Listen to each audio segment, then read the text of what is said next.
Welcome to Immortal Wings comic. In our very first video together, we will be talking about Immortal Wings issue 3. Now the thing is about the special thing about this issue is that both myself, I am Dr. Carlo Juan, the writer, and the illustrator, Rod Espinosa, is here today.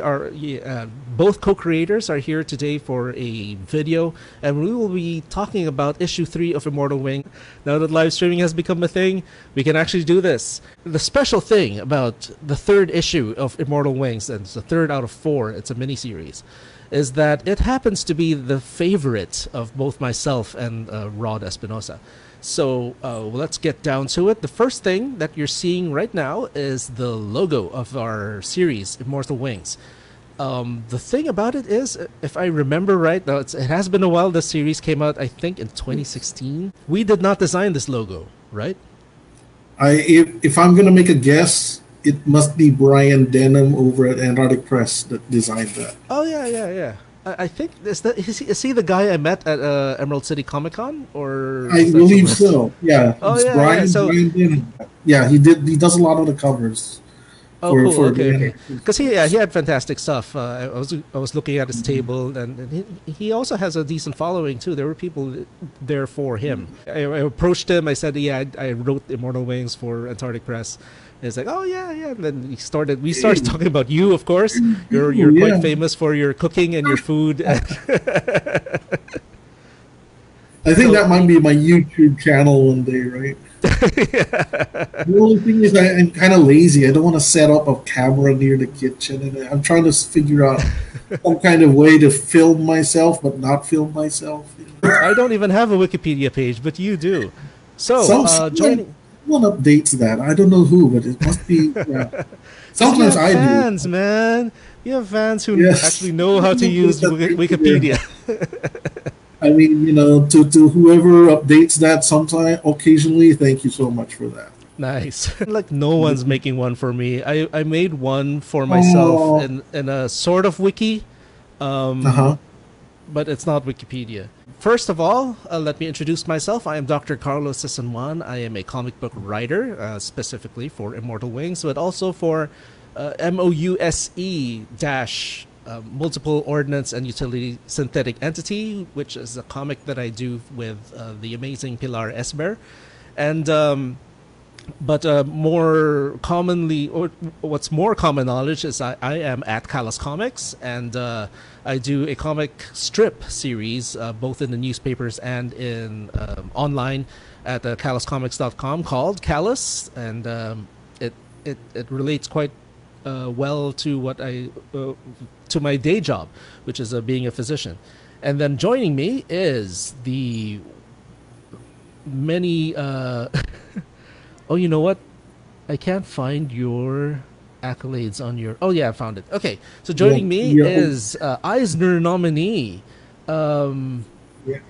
Max and Moritz nominee. Someone had spread out your award stuff, so I have to scroll through it now. Ignatz Award nominee. You can say Eisner winner too. I did say Eisner. Oh, okay, but if I haven't, yes, of course, Eisner nominee for illustration, for that matter, and also. I also won. Oh, did you win?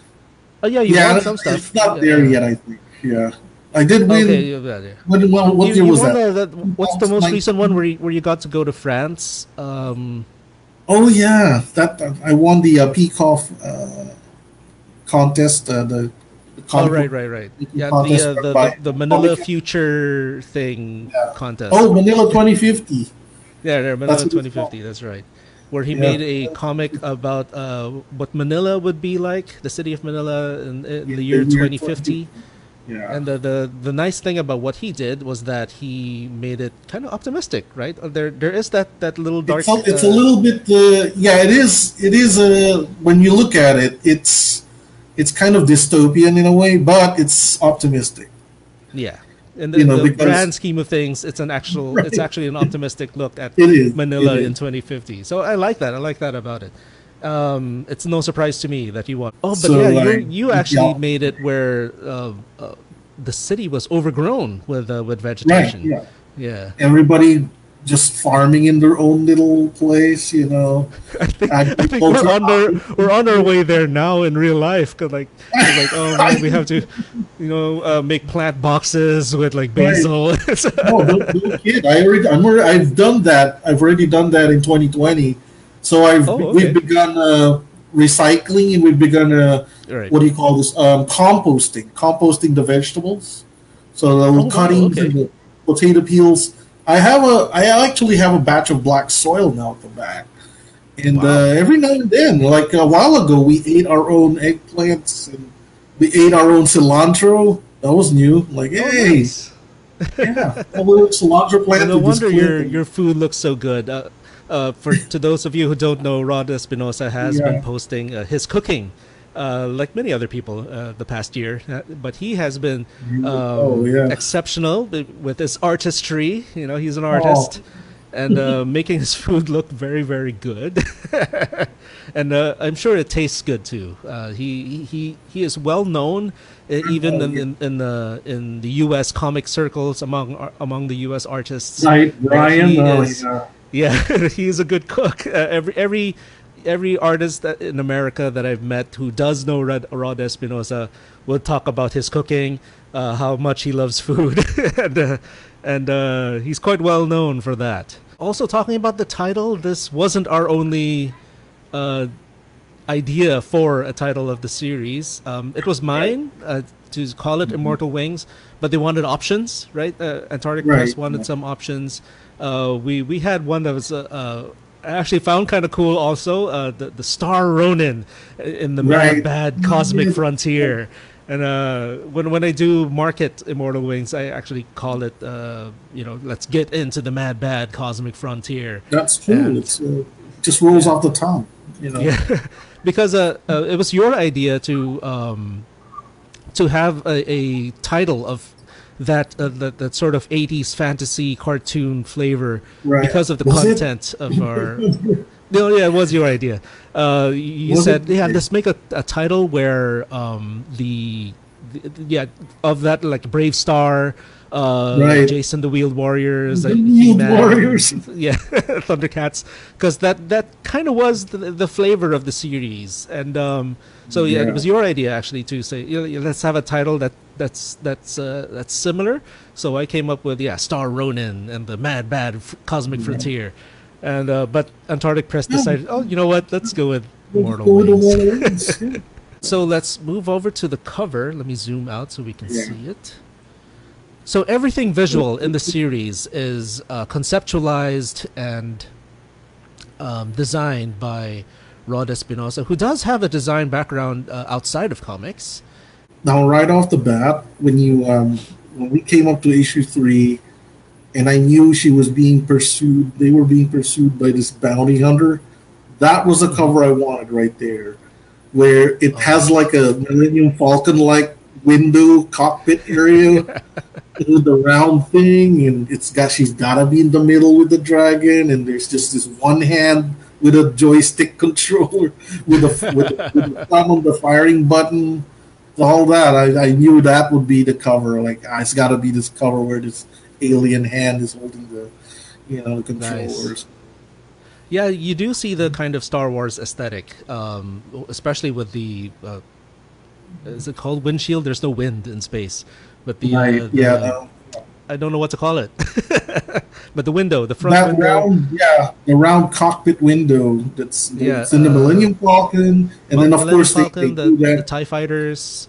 The Emperor's viewing area is Oh, also that's true. round. Yeah, yeah, yeah, So it's a whole motif. So yeah, yeah, yeah. that's It true. is The really TIE cool. fighters also have a round thing.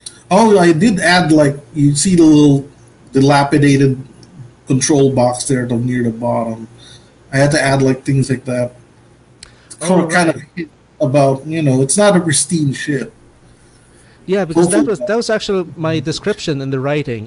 This was a ship that right? Yeah, was thrown together from various spare parts of other spaceships that have been maybe that's discarded or true. thrown. Yeah. Yeah, So okay, yeah, I actually didn't notice that. Yeah, so you had a thing there right. See the with little that vent in thing. mind.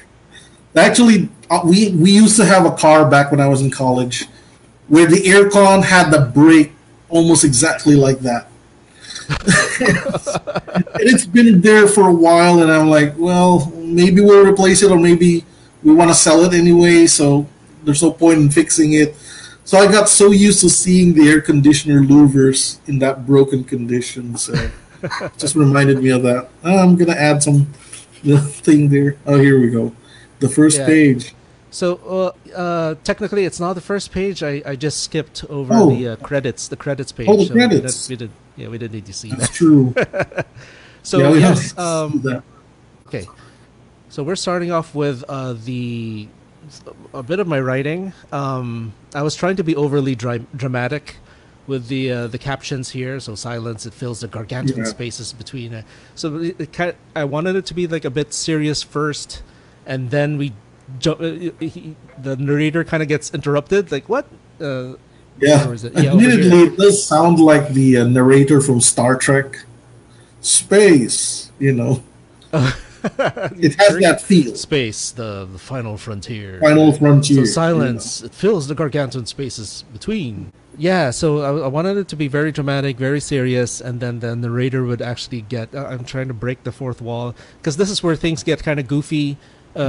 Things kind of go off the rails, because it kind of built up that way from the first two issues, where we got very, very serious, and then as things start to get a bit more goofy, start to get a bit more have that anime comedy flair, and so oh gosh, I just remembered. The words the words I chose, or I was really trying to go for something very sophisticated, and for like there was an app. Oh no, not an app, but a web page I had to look up, because okay, what are the smartest words I could use? So I just picked a few words and tried to make a sentence together. So, but the ubiquitous silence is universal equanimity, for the ennui of the cosmos beckons the capricious. Then Then he gets interrupted, and then we jump into the action of the series. So can you say something about how you designed the Bounty Hunter's spaceship? So can I ask a question? Did you like it? Did you like the shape? Oh yeah, I did. Yeah, it's cool. I like that it was unusual. But I like anything you make, really. I really tried for that, and I did again. You know, we're referencing Star Wars here again. Mm-hmm. I wanted it to look sort of like Slave One. Yeah, I saw that. But not.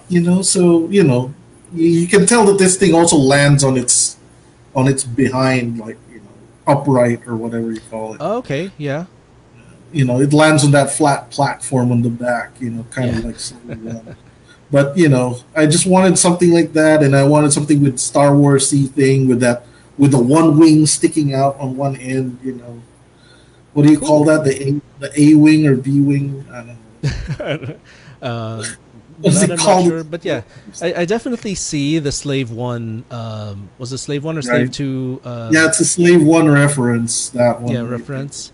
In other angles, I kind of go, oh, look at that! It kind of looks like it belongs in Mandalorian, so I guess it worked.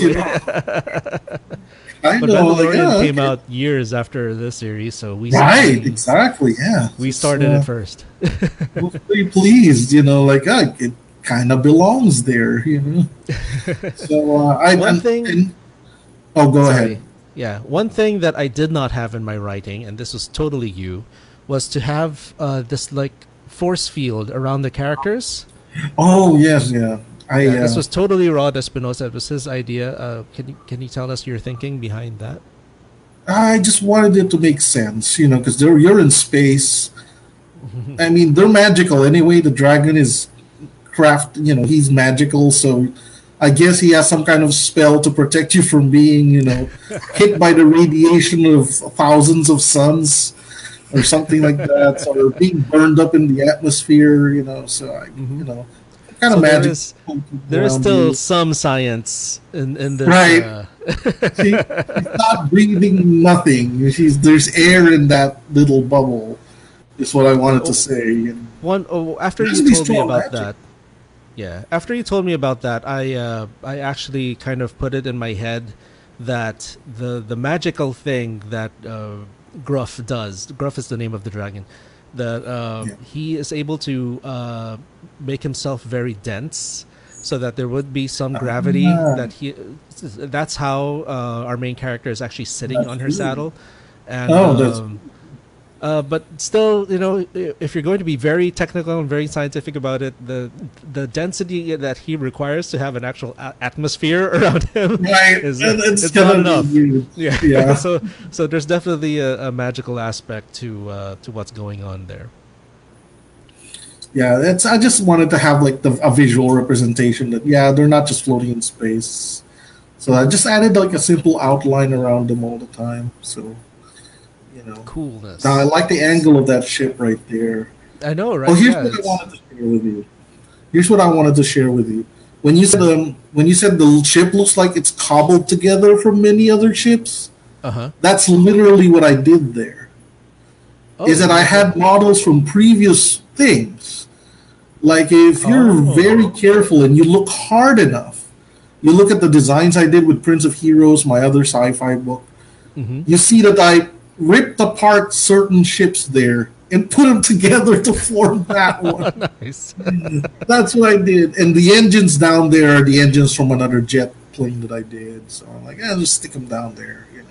Oh, cool. And Yeah. it's literally made from the bodies of other ships that I had with the Prince of Heroes series, which is another sci-fi series that I did. So, So this purple thing around the ship, that's a force field, an energy field to yeah, it protect is a the. force field. Yeah. Okay. So again, I said he's got a visual representation of the blast shields. So Nice. that's why they're not. Although I don't know how much damage her little pistol would do on a Oh, on a that's spaceship, true. but yeah, That's true. we did think that far at least. Classic car chase, you know. Yeah, true. Yeah, you're right. You're absolutely right about that. All right, let's move to the next page. Kind of like how that Okay, goes. Here's the so reveal of the bounty yeah, hunter. the bounty hunter. Is there like a Greedo influence? Yes, exactly. We've been referencing a lot of Star Wars in this book ever from the beginning, Yeah, yeah, from the right? very When first they were at shot. the bar, you know. Oh, now So I can yeah, really see the broken grills of your yeah, of your air conditioner. the air conditioner. Yeah, so there you go. It's got a broken aircon. There's the Greedo guy. Yeah, I like that you made our main protagonist upside down, and well, there is no upside down in Oh, space. But yeah. yeah, it kind of proves that point that they're in outer space. Anything can really go when it comes to orientation. So I do like that. Uh, Plus, oh it's yeah, you something to can. do, you know. Mm-hmm. Yeah, I mean, instead of having them upright all the time, you know, because it's like you said, it is space. Yeah. So why That's not? actually something that a lot of sci-fi and space opera kind of get wrong. They do stay up like the Death Star trench That's run, cool. where they're they're all on the same orientation. Level, Uh, you know.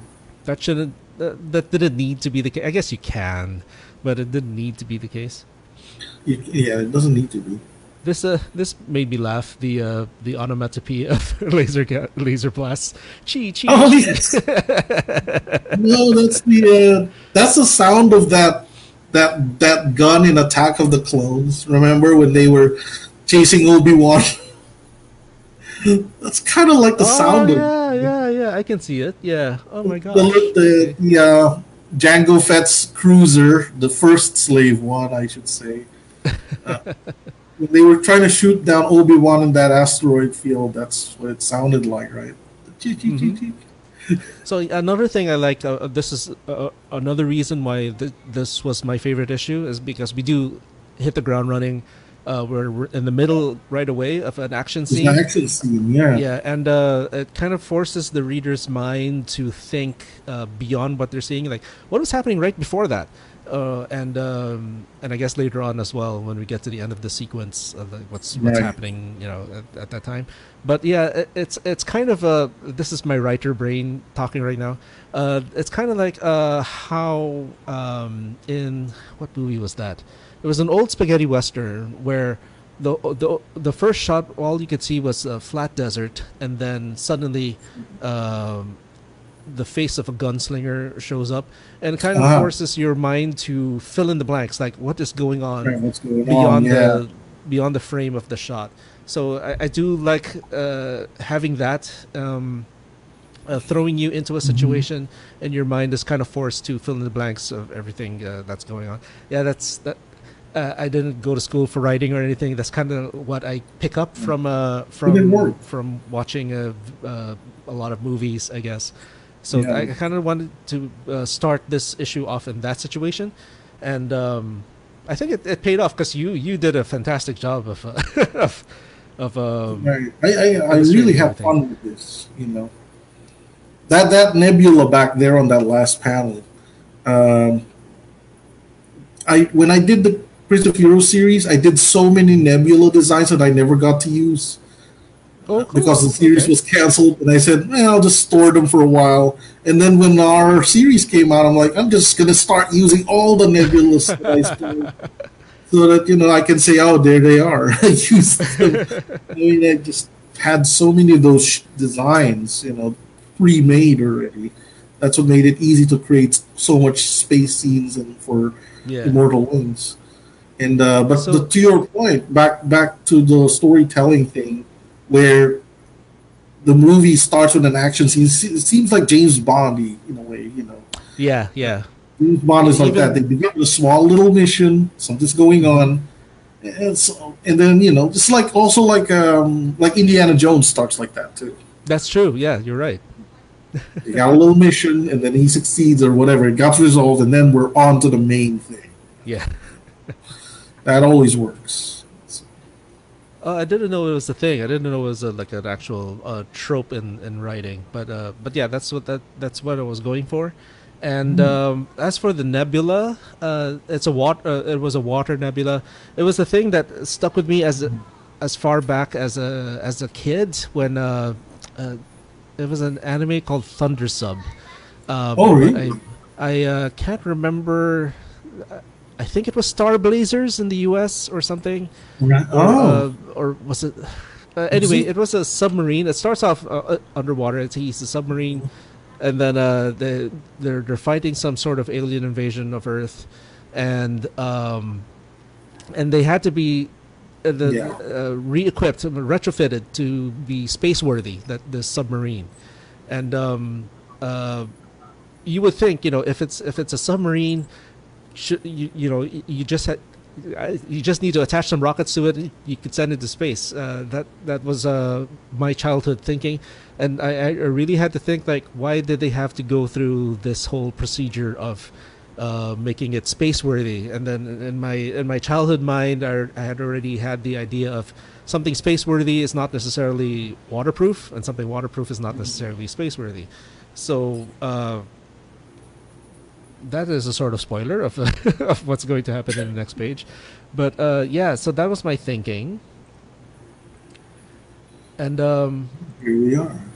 yeah, so this was the big plan of our main character on how she was going to evade the bounty hunter that was pursuing her, or them, and she realized that the spaceship that the bounty hunter had was, kind of thrown together, and she realized that maybe, there's this chance that this spaceship is not waterproof. It's space worthy, but it's not necessarily waterproof. So they dived into this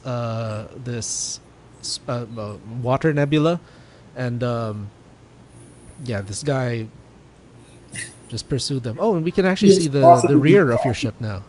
There you So go. Yeah. yeah, there are thrusters on the main section, and Yeah. also, yeah, There you on go. the kind of wing, right? Oh, that's cool.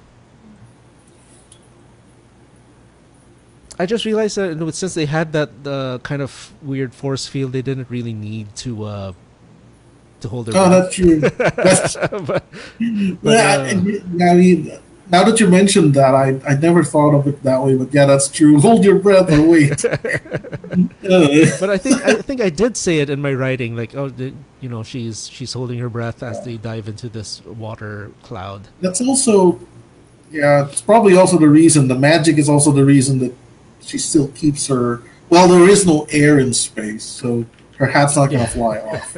But So we're really going there was into a the bit tech. of a lapse in our science here, but but Oh yeah. yeah, So she actually gets wet. You mean yeah, that? she's Maybe getting it's a, wet and she's having to hold her breath, but they did have this space-worthy force field around them, so they didn't really need to do that, I guess. But anyway, yeah. So the idea was the pursuing spaceship was not waterproof, and we'll see the consequences of that here, yeah. where yeah, everything's short-circuiting, and the guy's like, "What's happening?" Then his spaceship just shuts down and inside the water nebula. So here our heroes are thinking, "Oh, we got away with it," and Yeah. but apparently that's not the case. See, if there's ever a sequel, you should return to that guy again. So I like Yeah, him. I'm actually you know about this. Okay, we're announcing it here. There is a continuation to the story. Both me and Rod are going to help this other artist who is going to illustrate the story, and but I won't announce who the. You remember who we're talking about? You know, I forgot actually. There's so many things that have happened That's true, already. yeah, and this was years ago already. Yeah, We've been it's so busy that we haven't really worked yeah. on anything. Life has happened, and I'm like, oh my Yeah, yeah. god. So both There's Rod and I will have the yeah, writing I forgot. credits for what will essentially be volume 2 of Immortal Wings, Oh, and I'm we have excited about I've started writing it, but I did get kind of busy. So, right. but Well, yeah, of course, pretty you're from soon. Liner. Yeah, pandemic and everything. But I'm very excited about it. His art style is fantastic. It very lends itself well to the fantasy aspect, and since one of his previous work was an actual space opera, and I think it would lend very well Nice. to what we're trying to do. Yeah. So yes, it was all a trap. Yeah, there you go. It was my hope that the readers would kind of get that the shogunate, the galactic shogunate, was the ones who hired the bounty hunter to kind of lure them to this this pocket in space Right. where they could trap the our heroes. And she realized it as soon as she saw the ships, and then the guy inside the ship was addressing her, and kind of caught wind of her whole gimmick as well. Where oh, greetings, Miss Blaze, or is it Miss Star, whatever you call yourself. Now Yeah. the whole naming thing was a reference to the Akira Kurosawa movies, Yojimbo and Sanjuro, where the main character, I don't think we actually know his real name.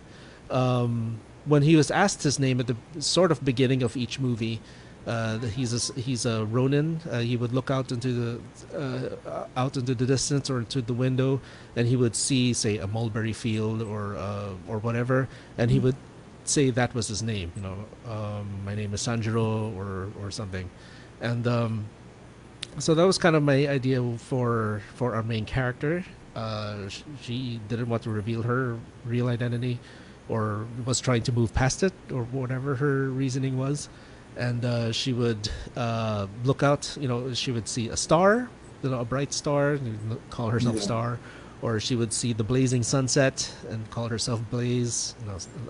That was my thinking behind it. How about the ships? Since you're here, In, well, how do you come up with the battleship design? You have a thing for this fin at the bottom of the starships, don't you? for some reason, I like that. I don't know why. Um, Even in my other designs, there's some kind of fin at the bottom. But this one, well, obviously we're dealing with the shogunate Japanese motif. Mm-hmm. So, excuse me. And then of course Yamato comes into my mind because I'm such a big fan of Yamato. Mm-hmm. So there you are. I said I wanted to fulfill my dream of creating a Yamato-like ship. So Cool. of course mine has to have two guns. They never fired them. That was my. That's true. But Yeah, that's they never did. maybe in the future Well, that they'll wasn't be like, really. we're gonna fire all these guns and wreck a moon or something. Yeah. But I never really specified that it had to have Nah, main. yeah, that was main- just me. Yeah, Yeah. that was just me. I just wanted to say I wanted a Yamato-like ship. That's cool though. That's cool. Yeah. So this is Katashi, who we've met in previous issues, and he finally got our main character is trapped. Really quickly, the whole organization of the galactic shogunate is I actually there is a royal line in the galaxy, but I really tried to shy away from calling it the Galactic Empire, and Yeah. No, the shogunate sounds great.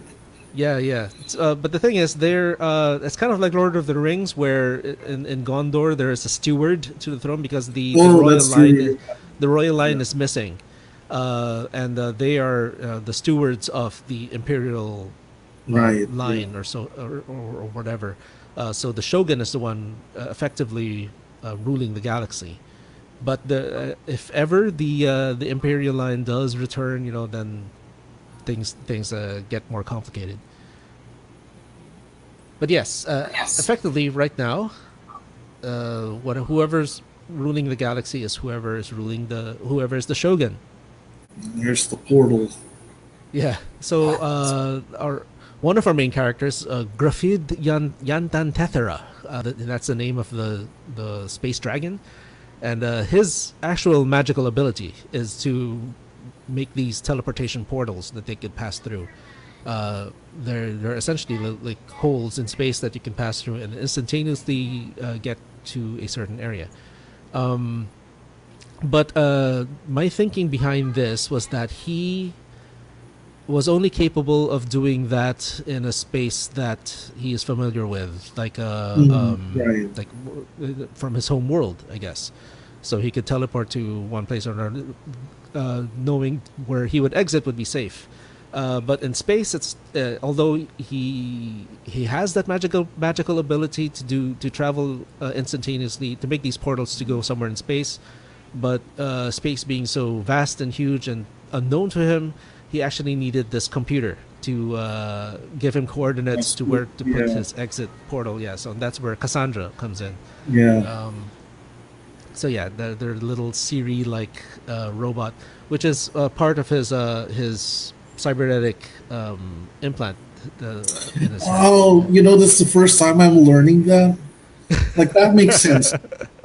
That makes sense now. Yeah. Actually, that sounds even better.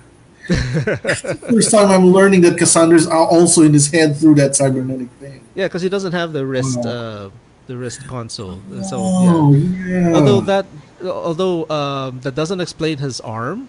Not arm, but his forelimb. His right forelimb is actually cybernetic also.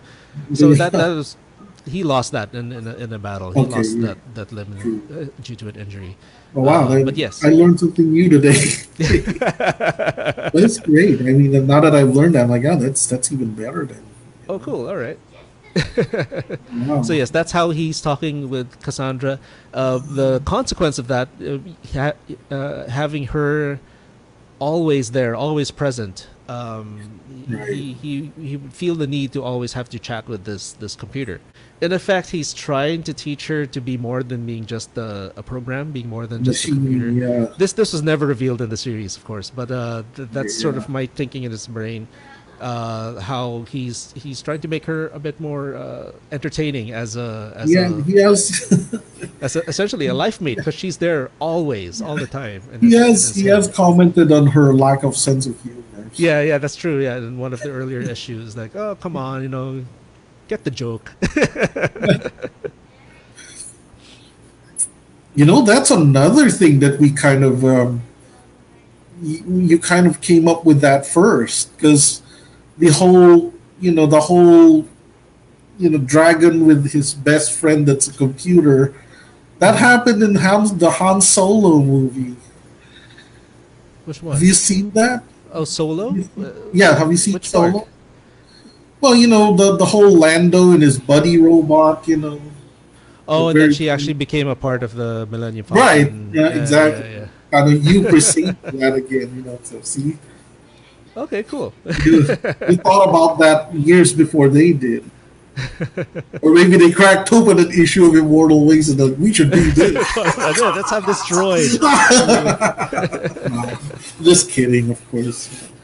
All right, so yeah, Great here we minds go. think alike. They have this kind of bubble capture mechanism. Gruff was already passing through the portal that he made, and Yeah, Blaze got left behind. but So behind you. yeah, that's how they got separated. Curse these short forelimbs. Yeah. Okay, one of the running gags in this series were the names that I gave the starships or the battleships of the Shogunate. So we have the Isamu, the Alto, the Maximilian Miria, and the That's Hikaru. right, the Maximilian. Yeah, the Hikaru. The running gag there was they are all characters from Macross. Yeah.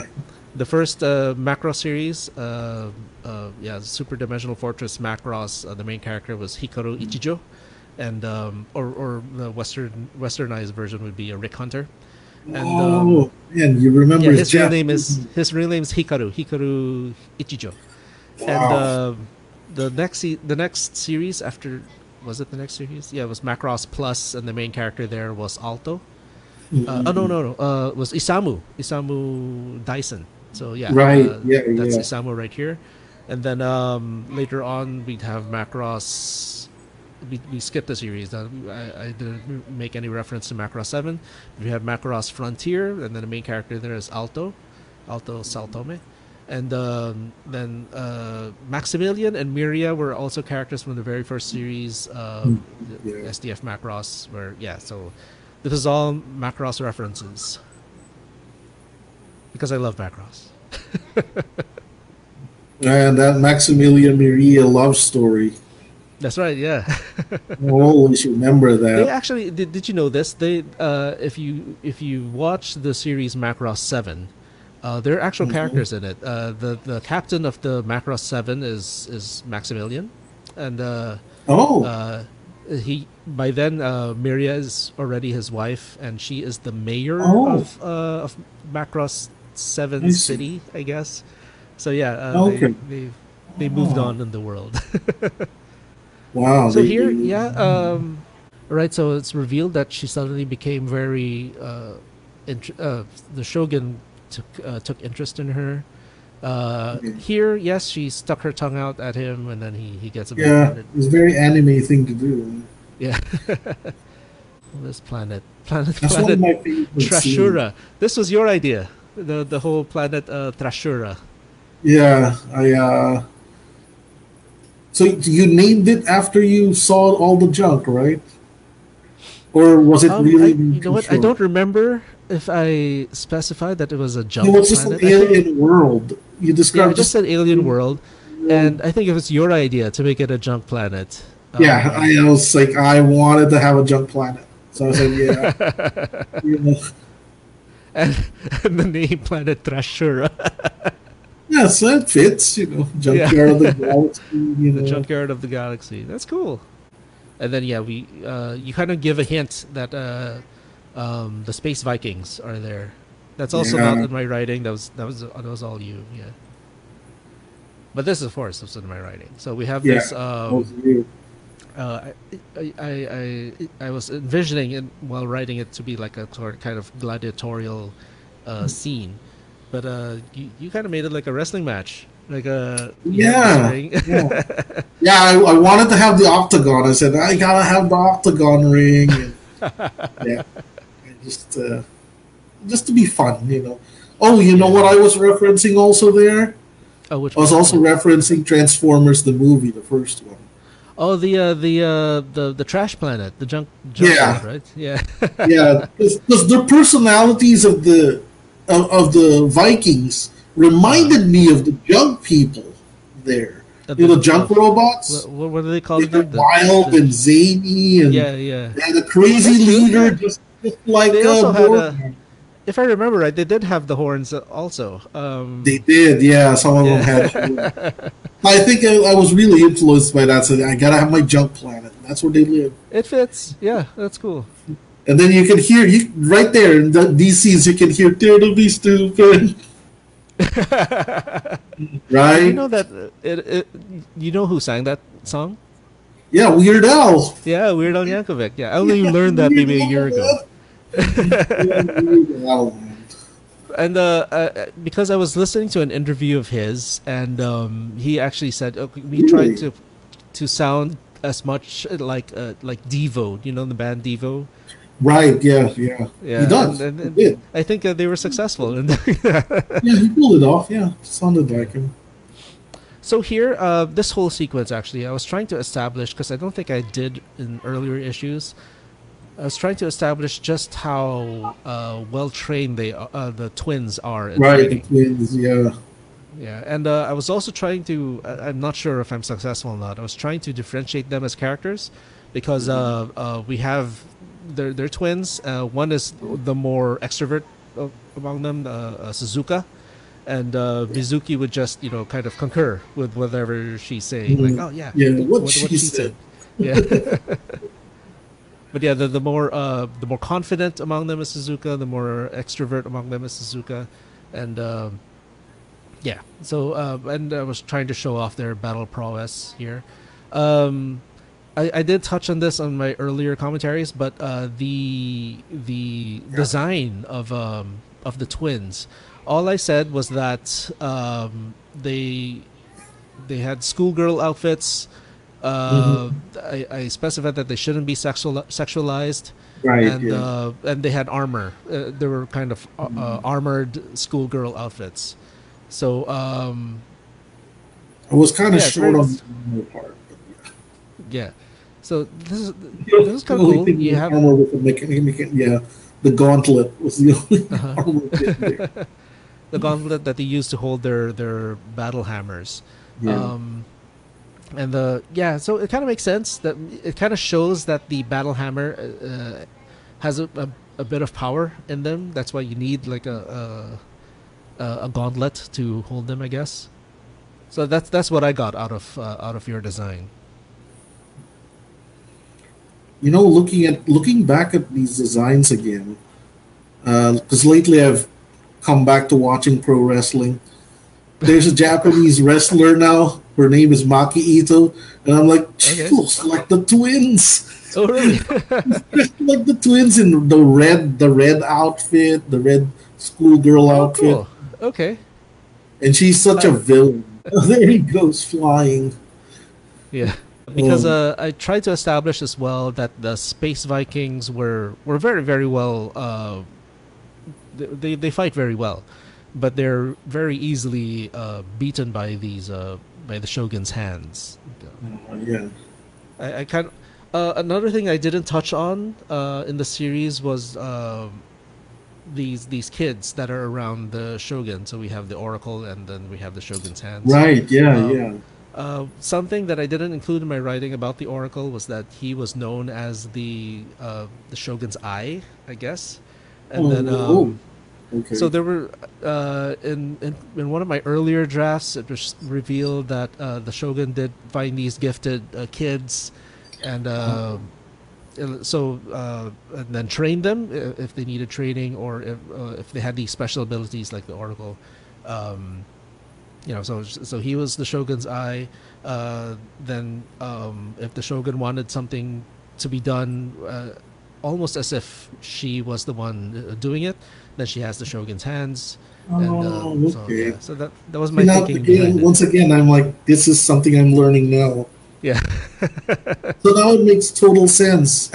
I didn't make the connection that she's collecting these gifted kids. But now it's like, oh, there it is. It fit like a puzzle.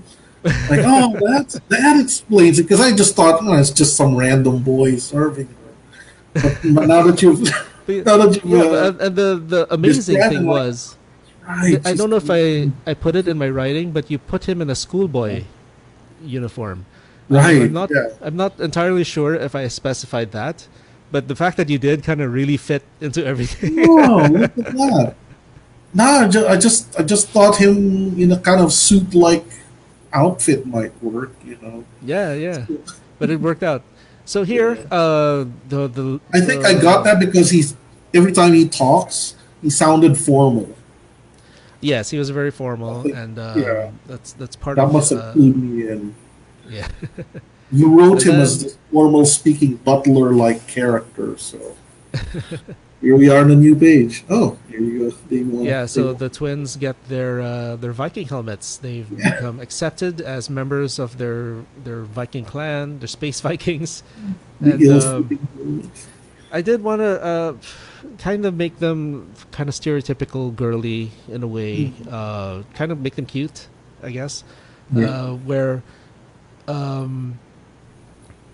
The kawaii usagi, that's actually a misnomer. I did my Japanese wrong there. But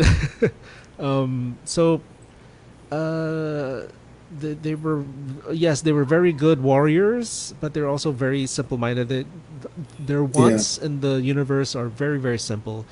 They just wanted pretty clothes, and here they were gifted articles of clothing in a way. They were given helmets, and oh my gosh, we got these great, clothes.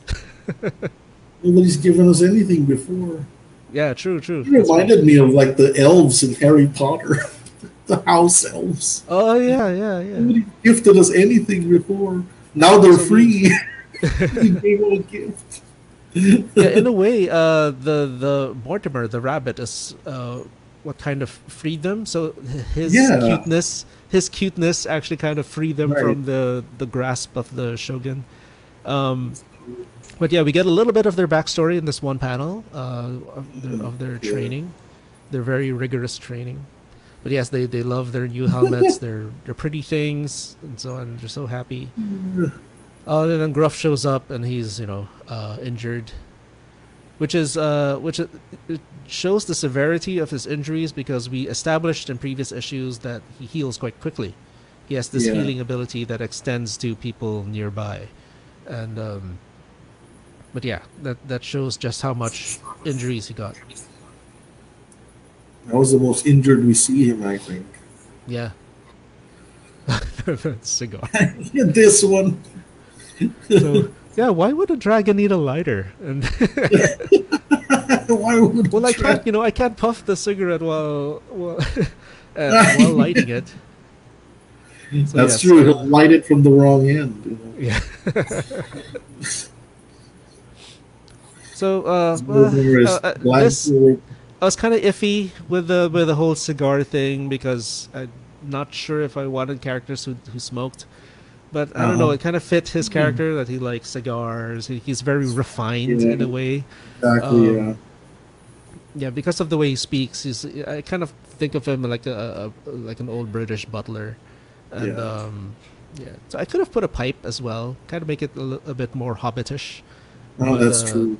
The cigar kind of, I don't know, it hit the image struck me. So here he reveals that our main character had been taken by the shogunate, and it's pretty much impossible to free her, even with his abilities. And then the shogun's hands do concur. Like, no, there's just no way at all. No way at all. Yeah. But then, of course, super optimistic Mortimer, being the series rabbit. Like, no, our friend has been taken. We gotta go save her. It's kind of like the Hobbit rallying everybody, right? True, yeah. How shameful that. And then he got the closest blade that he could grab from someone. It just turns out to be a Viking butter knife.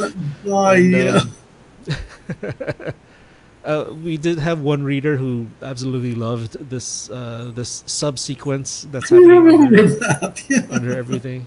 The butter. He's taking me bread knife.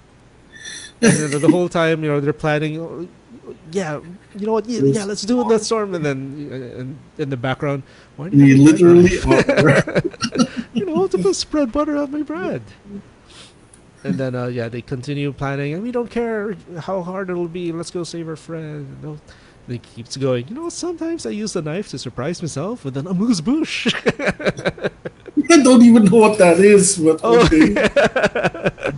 So an amuse-bouche if you go to like a really classy gourmet restaurant, the chef might, not always, but they might give you an amuse-bouche before the meal, which is like a surprise. Really? Okay. You just threw something together. It's a really small, probably just a bite-sized something. Then he serves it to the guests of the restaurant. And it's called an amuse-bouche. Really, really small thing. It might be it's like a treat into like a piece of chocolate or something. Okay. But yeah, it's a surprise. It's not something you ordered. It's not something you went there for. But the chef, it's an unexpected appetizer in a way. I see. So sometimes I want to surprise myself with an amuse-bouche. How dandy of you! Compare of civilized, unusually genteel type. Yeah, but they're like, oh, I'm a Viking. Arr. I know, yeah. Suddenly guys, So with all my writing, I do like having those juxtapositions of varying things that put them together in a character. I think it kind of makes them a bit more endearing. True. But yeah, that was fun to write. Oh, we finally get to see Borgar. Yeah. But before that, Borgar. So we have this dramatic scene where they're looking out into the distance, and then the two Vikings in the background are continuing. Oh, we're still there. That's when we're on a cold planet, I have to heat my bread knife before I cut me butter. And so you can cut your butter hot knife through. Oh, look! it's the mighty. I forgot about this. Those two guys. Yeah, so Borgar, my description was I wanted him to be like as much testosterone as you can put into one character. All the macho whatever things you can think of, like kind of like He-Man, but that's what I was thinking of, a real He-Man barbarian Viking character. But I left you to do your design as you wished, and this is what you came up with. and it's kind of cool. I like that he has those round sunglasses. Right. I wanted to have that. I don't know why. Must be the like biker thing. I wanted him to look like a biker.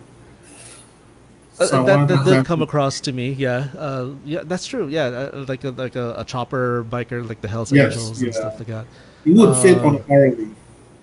You had like these spikes that I wasn't expecting this. These spikes at the pommel of his sword, but that made it a lot more aggressive, I guess.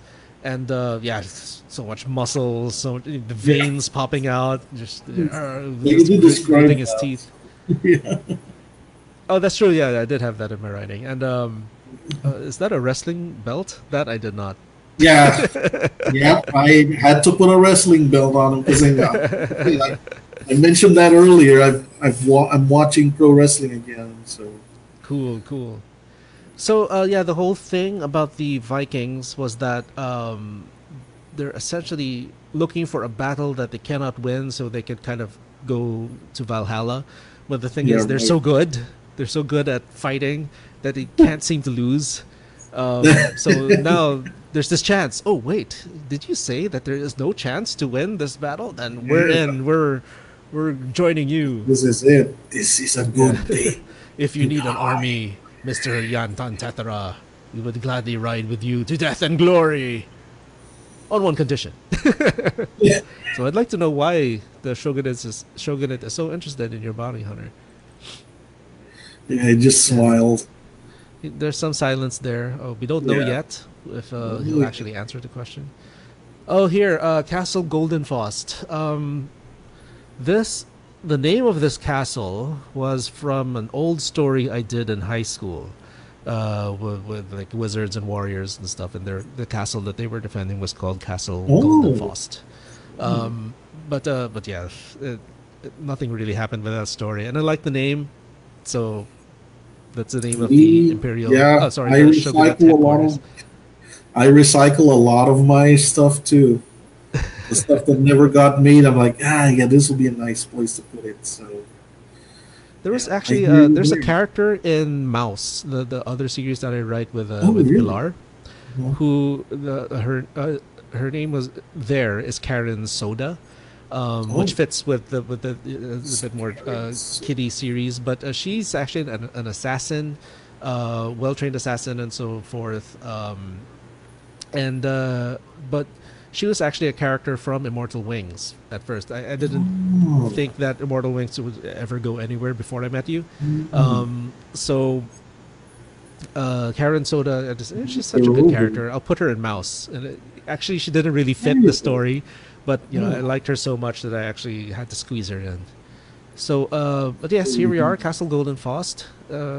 I sense a lot of like Coruscant going on. Yeah, there's a little bit of Coruscant, and then of course I had to reference that the famous Japanese castle that they always have on those Yeah. travel brochures.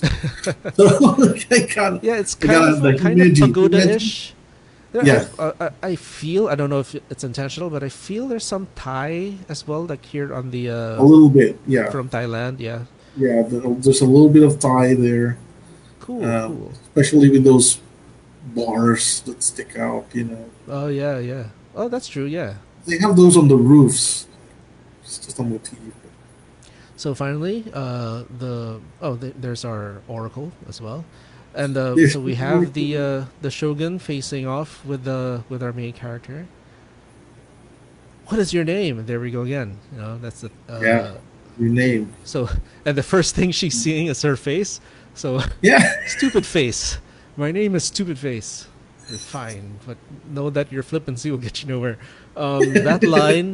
That line is actually from the very first episode of the Teenage Mutant Ninja Turtles cartoon. Oh, really? Yeah, so I kind of stole it from Wow. there, but Yeah, it kind of well, stuck with me.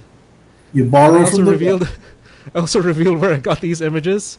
It's from a site that actually pirated our comic. Wait, what? Oh, really? Yeah, they showed their website at the bottom of this image, but I'm not going to show it any further. Okay. Oh, man. Oh, we can see it again, but yeah. Oh, I think they're in all the images. Now that I think about Yeah, it. so there it is. See? So she's our shogun is trying to piece together this whole thing with the dragon and his series of bounty hunters that seems to change every 20 years, and this kind of hints at the origins of our main character, and yeah. So your dragon Graffidian Antethra has had many bounty hunters under his employ during his long life and career. He is the dragon. He's essentially immortal, and but he maintains a single bounty hunter at any given time, changing them every 20 years or so. But I think I did specify that all these bounty hunters do have similar body structure, or they look alike, Yeah. just with minor differences, maybe different hairstyles. Because I was kind of That trying to same hint brown. that Yeah. this is all the same bounty hunter throughout the years. And yeah, what I Do you find want to interesting learn is that. something? Sorry. You wanna find out? Go back to that first panel. Okay. If you look at the top right image there, the girl with the red jacket. Uh Um, you spoke earlier about reusing characters. huh. Okay. I actually reused that image. That's one of those images that stuck in my hard drive that I never got to use. Oh, really? Okay. So yeah, I thought, we're looking for a random girl that has brown hair. There you go. And that was actually part of a Kitty Pride project that I wanted to pitch Marvel. It Oh, never wow, got okay. anywhere. Yeah. Okay. Cool. So I actually drew Kitty Pryde in that red jacket, and she used to have Lockheed beside her, but it's no difference I just cut her out and put graphite there, and that was it. You know, it's kind of weird. She had a smaller dragon, now she has a bigger Yeah, it's a dragon. bigger one. Yeah. How about So yeah, the one on the lower left? Is that reused lower as well? Because left. she has this whole steampunk aesthetic, Oh yes, yeah, she was reused which too. Yeah, oh, she was reused as well. Yeah, she was a which was reuse your as thing for a while. yeah. So yeah, I did, and you reuse certain things. Yeah, I like this part. Oh, where yeah, the Oracle kind of beat her to the punch. Yeah, Like, the no, oracle. No, no, no, no, this no. was my build up. It became a fourth wall kind of humor too. Yeah, yeah. I think I am known for that in my writing. That's But funny. yeah, then you know That our main even the character had bad this guy one. has like a comedic moment like that. Was the part you edited out? No, it's in the next issue. But anyway, yeah. So we also reveal, and then Have we we have all? this stained glass thing above Oh, her that's, about the tale of the lost princess, which is also your forte, and yes. uh, Yep. and but you know what? At this point, when I was writing this, I had not read Courageous Princess yet, so Oh, okay. I didn't know this was something you're very used to, Oh, yes. and Yeah, it's the same uh, thing. yeah. So But yeah. what I wanted to show here was that there was an imperial line, there was a royal line that had been broken or is missing. That is why she is the steward to the throne of the Mm, emperor. And true. while that line has been missing, she was effectively ruling the galaxy. But of course, power being power, she doesn't want to lose that power, and so she Mm, wanted to ensure whatever how no matter how small the chance that that our main character is related to the imperial line, she had to get rid of it, you know, whether she was right or wrong. So here we had this poisoned spike under her ring, and she's stuck it yeah. into our main character, and she's been Devious. poisoned. And Griffin not being anywhere nearby, he can't heal her. So Heal her. yeah, so it's pretty much a death sentence for our main character.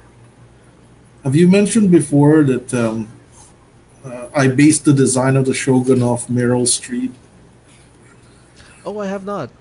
Okay, cool. So it's something Any for the movie in viewers to find particular? out.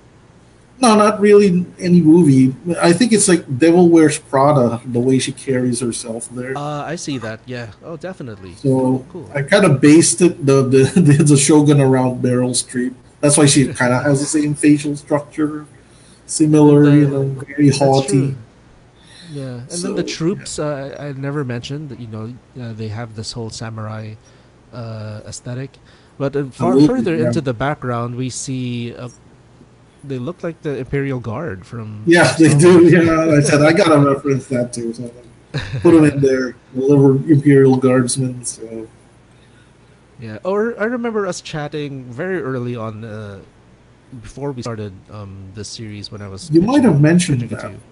No, no, the whole thing about the poncho and Oh right, yes, the hat. yeah, So yeah, you know, I wanted that whole spaghetti western aesthetic, you know, the that's Clint Eastwood true. costume and Yeah, everything.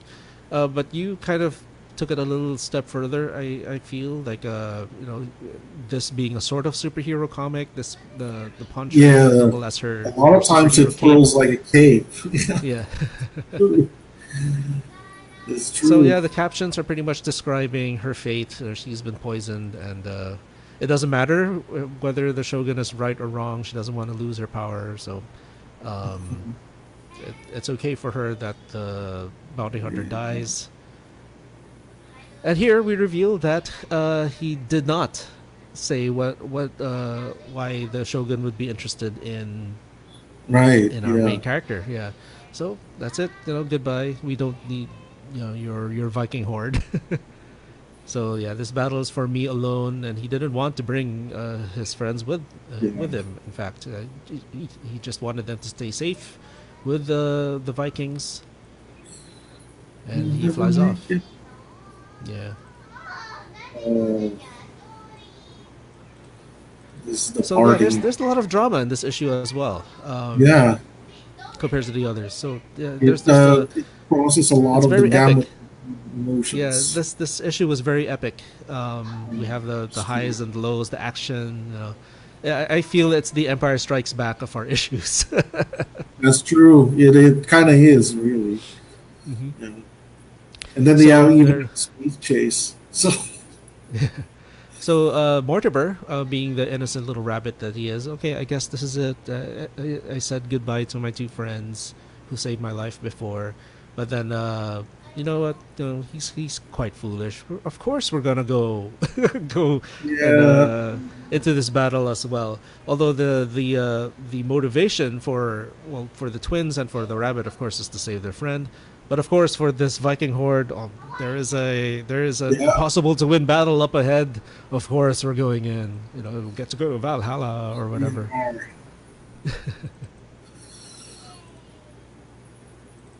There he is. Yeah. Hear the words of the mighty Borgar. Borgar was a totally random name. I just wanted something that had a, you know, if you say his name, there's a certain punch to it. Yeah. So it came with many variations, and essentially just decided on Borgar. And Sons of Rohan. yeah, so I wanted that moment in a way. Yeah. Um, oh, I'm trying to remember the lines. But it is not this day. Yeah, it is not this thing. So yeah, very Lord of the Rings moment. Yeah, look at that. Yeah, we're gonna It charge rouses the them battle. up. Oh right, yeah, yeah. Like Right, when I was writing right this, I actually now. had the music to the writers of The Charge of Rohan playing, Rohan, so I yeah. had that feeling, and yeah, the whole scene where Theoden was going like, okay, death, death, and Yeah, ready I to just ride actually was off. channeling that as well. That's why you see so many voices. Dad!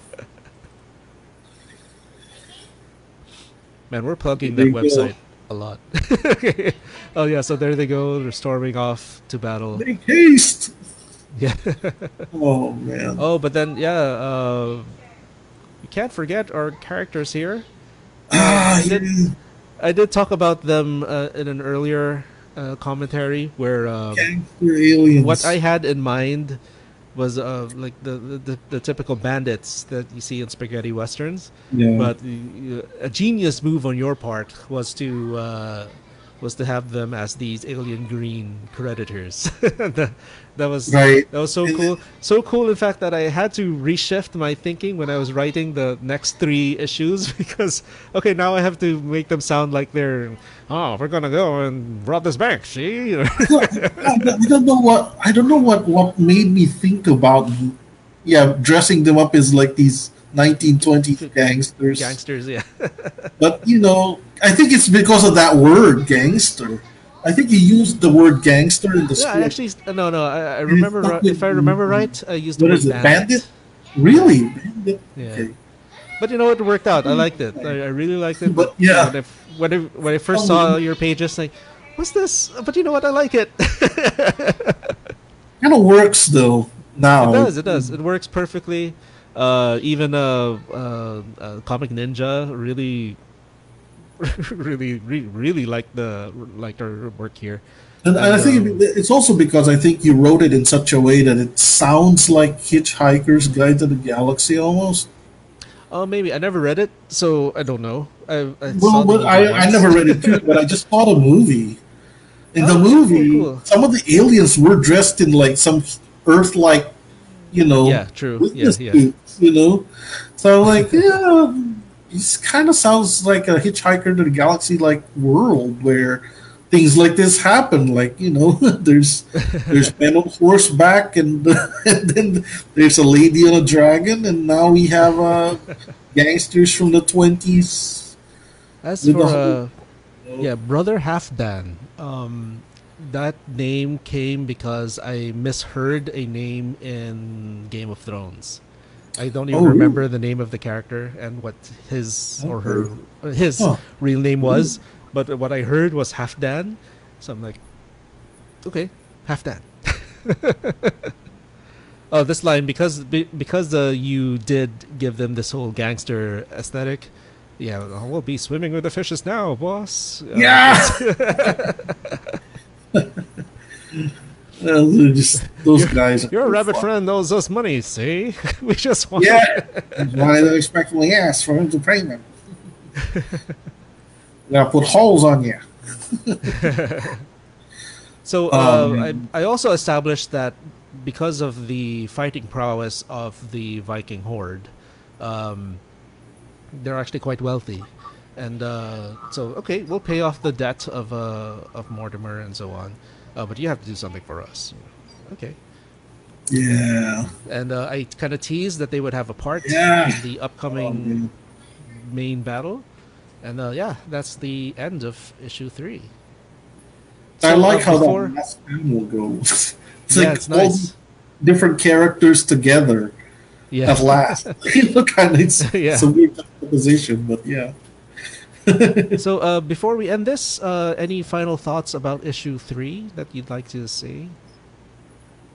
I think I like issue 3 is also because it embodies the things that I like to do, which is the characters traveling from one place to another. And there's a lot of traveling that happens in this episode. Yeah, So it was a it's lot of very, fun. very epic. Yeah. I mentioned earlier that it's kind of like the Empire Strikes Back because you did have the Oh, that's snow true. planet, then you go over to the swamp world, and then you go to like, outer space and all these places. Space So, chase there, big starships, everything. Yeah. Yeah. Meeting So, the even- meeting the even leader the- finally.